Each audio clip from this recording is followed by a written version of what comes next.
Hello दोस्तों आज की इस वीडियो में हम देखेंगे बिहार पुलिस 2025 के लिए ज्योग्राफी का भारत का भूगोल।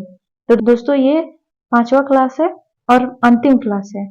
तो इस क्लास के बाद आपका ज्योग्राफी कंप्लीट हो जाएगा और उसके बाद हिस्ट्री स्टार्ट होगा। तो चलिए शुरू करते हैं। हमारा सबसे पहला क्वेश्चन है, निम्नलिखित में से किस नदी बेसिन का क्षेत्रफल सर्वाधिक अधिक है? तो इसका सही उत्तर होगा ऑप्शन सी, गोदावरी। निम्नांकित में से कौन सी एक नदी डेल्टा का निर्माण नहीं करती है? तो ऑप्शन सी, नर्मदा नदी। मचकुंड एक इंद्रावती नदियां निकलती है। इसका सही उत्तर है ऑप्शन ए, महेंद्रगिरी से। निम्नलिखित नदी बेसिनों में से किसका क्षेत्रफल सर्वाधिक है? तो ऑप्शन ए, गोदावरी नदी बेसिन का। कृष्णा नदी जल विवाद किन राज्यों के मध्य में है? कृष्णा नदी जल विवाद किन राज्यों के मध्य में है? दोस्तों इसका आंसर यहाँ पे नहीं दिया गया, आप लोग गूगल कर लीजिएगा। अगला क्वेश्चन है, निम्नलिखित में से कौन एक कृष्णा नदी के सहायक नदी नहीं है? तो ऑप्शन सी, तेल। तुंगभद्रा एवं भीमा नदियां सहायक नदियां हैं। ऑप्शन डी, कृष्णा नदी की। कृष्णा नदी के संबंधित निम्न कथनों को पढ़िए तथा नीचे दिए गए कूट को सही उत्तर चुनिए। तो इसका सही उत्तर होगा ऑप्शन डी। ऑप्शन डी 2 और 4। 2 में है महाराष्ट्र, कर्नाटक एवं आंध्र प्रदेश इसके बेसिन क्षेत्र के हिस्सेदार हैं। और चौथा है नागार्जुन सागर किस नदी पर एक बहुउद्देशीय परियोजना है? ये दोनों ही सही है। अगला क्वेश्चन है,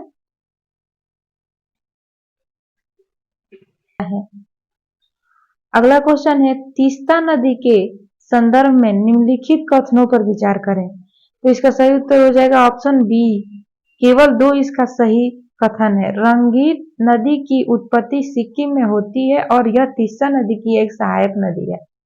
अमरकंटक से कौन सी नदी का उद्गम होता है? ऑप्शन सी, नर्मदा नदी का। नर्मदा नदी पश्चिम की ओर बहती है जबकि अधिकांश अन्य प्रायद्वीपीय बड़ी नदियां पूर्व की ओर बहती है। ऐसा क्यों है? तो सही उत्तर होगा ऑप्शन ए, केवल एक, यह एक रेखीय विभ्रंश रिफ्ट घाटी में रहती है इसीलिए।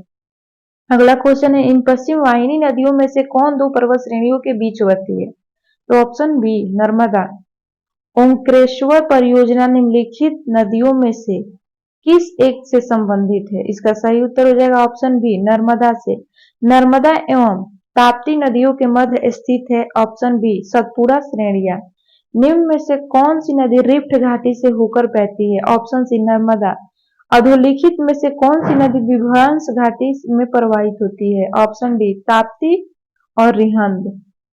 निम्नलिखित भारतीय नदियों में से कौन एस्चुअरी बनाती है? तो ऑप्शन सी, ताप्ती नदी। निम्नलिखित नदियों में से किसका उद्गम अमरकंटक से है? तो ऑप्शन सी, नर्मदा। निम्न में अरब सागर में गिरने वाली नदी कौन सी है? तो ऑप्शन बी, ताप्ती नदी। कथन है, नर्मदा अपने मुहाने पर डेल्टा का निर्माण करती है और कारण वह एक भ्रंश घाटी में बहती है। नीचे दिए गए कूट से सही उत्तर चुनिए। तो इसका सही उत्तर हो जाएगा ऑप्शन डी। ए गलत है परंतु आर सही है। नर्मदा प्रवाहित होती है ऑप्शन ए, सतपुड़ा श्रेणी और विंध्य श्रेणी के मध्य। हमारा अगला क्वेश्चन होगा, तवा किस नदी की सहायक नदी है? तो ऑप्शन बी, नर्मदा नदी की। निम्नलिखित में से पश्चिम दिशा में बहने वाली भारतीय नदी कौन सी है? तो ऑप्शन बी, नर्मदा नदी।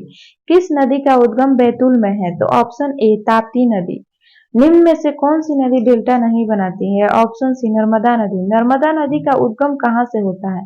तो ऑप्शन डी, अमरकंटक। अगला क्वेश्चन है, नर्मदा नदी का उद्गम स्थल कहाँ है? तो ऑप्शन ए, हिमालय काटकर, sorry, option A, Amarkantak. Himalaya काटकर एवं बहकर आने वाली नदियां क्या है? तो ऑप्शन बी, ब्रह्मपुत्र, सतलज, सिंधु, ये हिमालय काटकर नदियां आने वाली हैं। निम्नलिखित में से कौन सी नदी पश्चिम की ओर बहती है? तो ऑप्शन बी, नर्मदा नदी। भारत में भ्रंशन घाटी में बहने वाली नदी कौन सी है? तो ऑप्शन बी, नर्मदा। निम्नलिखित में से कौन सी नदी अमरकंटक से निकलती है? ऑप्शन बी, नर्मदा नदी। अगला क्वेश्चन है, दोस्तों वीडियो अच्छी लगे तो इसे लाइक करना ना भूलिएगा। प्रायद्वीपीय भारत की निम्नलिखित किन 3 नदियों का उद्गम क्षेत्र अमरकंटक क्षेत्र में है? तो ऑप्शन सी, सोन, महानदी और नर्मदा नदी।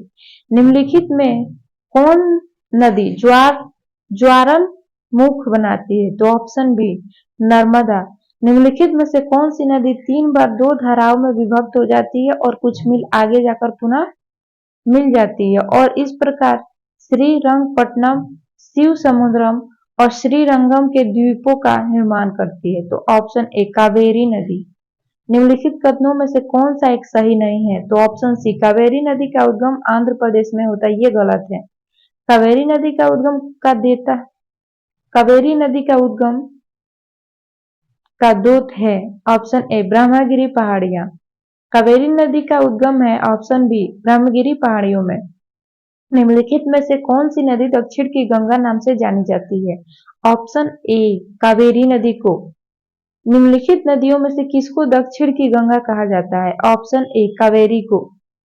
वह राज्य जिनसे होकर कावेरी नदी प्रवाहित होती है? ऑप्शन बी केरल, कर्नाटक और तमिलनाडु। दामोदर जिसकी सहायक नदी है वह है ऑप्शन बी हुगली नदी। दामोदर हुगली नदी की सहायक नदी है। दोस्तों वीडियो को लाइक जरूर करिएगा। हमारा अगला क्वेश्चन है दामोदर सहायक नदी है ऑप्शन ए हुगली की। दामोदर किसकी सहायक नदी है? तो ऑप्शन बी हुगली की। भारत की निम्नलिखित नदियों में से किसे जैविक मरुस्थल कहते हैं? Option B Damodar. दामोदर नदी निकलती है ऑप्शन बी छोटा नागपुर के पठार से। निम्नलिखित में से कौन सी नदी विभ्रंश घाटी से होकर बहती है? तो ऑप्शन डी दामोदर नदी। राजरप्पा किन नदियों के संगम पर अवस्थित है? तो ऑप्शन ए दामोदर और भेरा। अपने प्रदूषकों के कारण निम्न में से कौन सी नदी जैविक मरुस्थल कहलाती है? ऑप्शन सी दामोदर नदी। पूर्व की ओर बहने वाली भारत की निम्नलिखित नदियों में से किस एक निम्नावलन के कारण विभ्रंश घाटी है? तो ऑप्शन ए दामोदर। दामोदर नदी का ऊपरी मार्ग है एक ऑप्शन बी अभिनीति घाटी।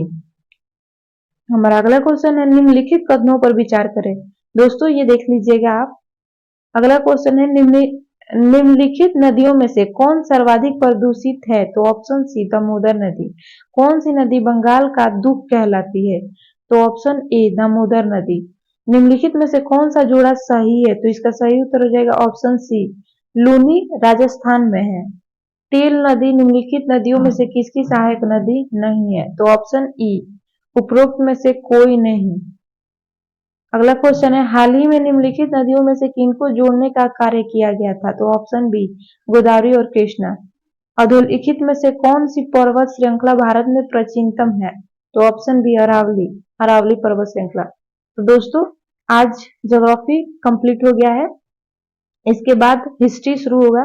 दोस्तों वीडियो अच्छी लगी हो तो इसे लाइक जरूर करिएगा और हमारे चैनल को सब्सक्राइब भी कर लीजिएगा।